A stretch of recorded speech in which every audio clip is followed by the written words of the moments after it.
Hey everyone, it's Nora, and I just want to talk with you really super quickly.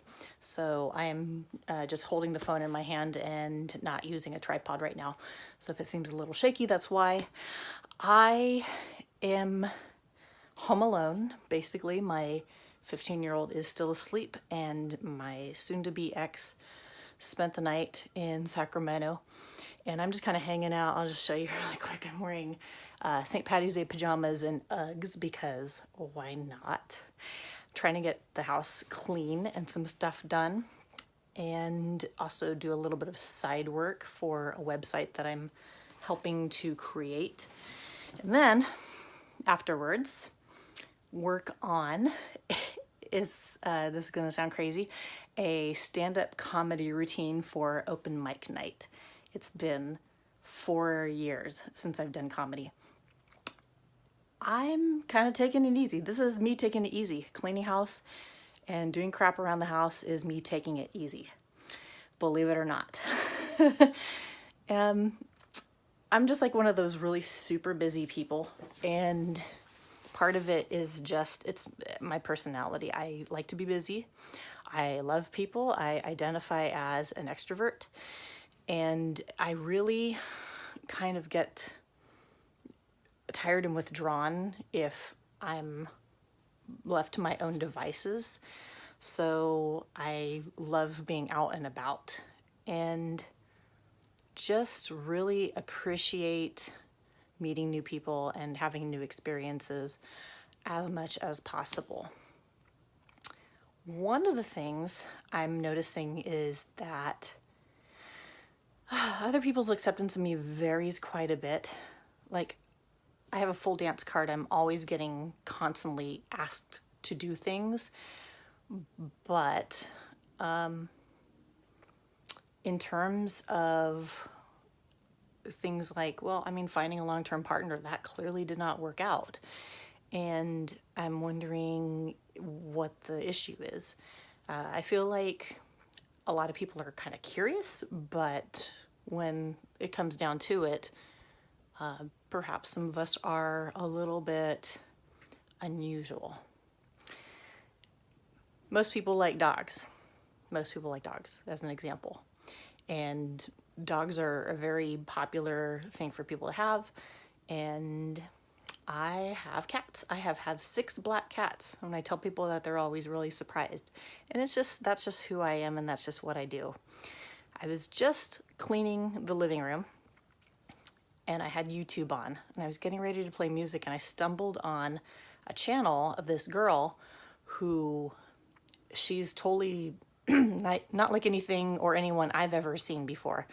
She has long green hair and bright orange eyeshadow and wears these big, like, flowy dress things and feather boas and crap like that. And she's like, this is me. This is who I am.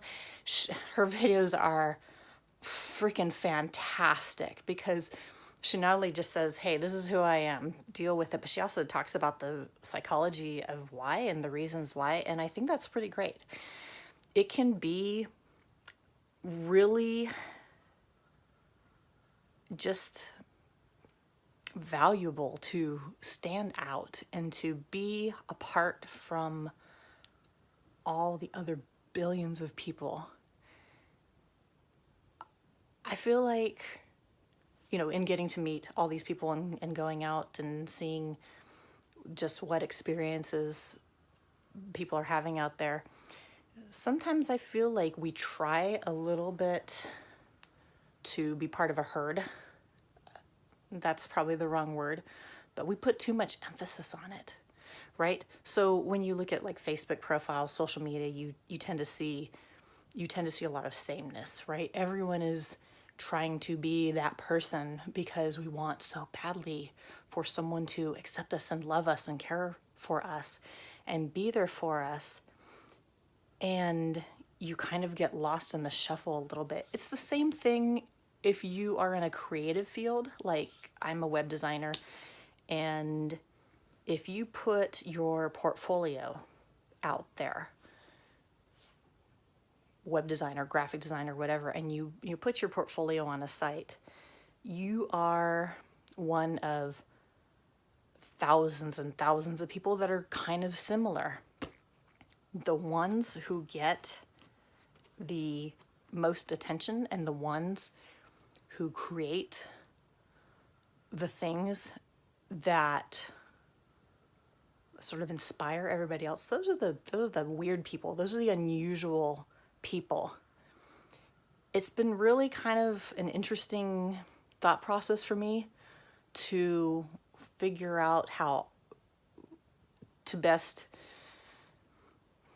semi fit in with the world, but not really. In my line of work, you have to fit in to a certain extent. I work for a very corporate type of environment. That's just who we are. But also to be kind of a creative thinker and to come up with something that is, it just sparks something. It's been an interesting life experience to determine who or what I am and not, and how to be accepted, or maybe rejection isn't truly rejection. Perhaps rejection is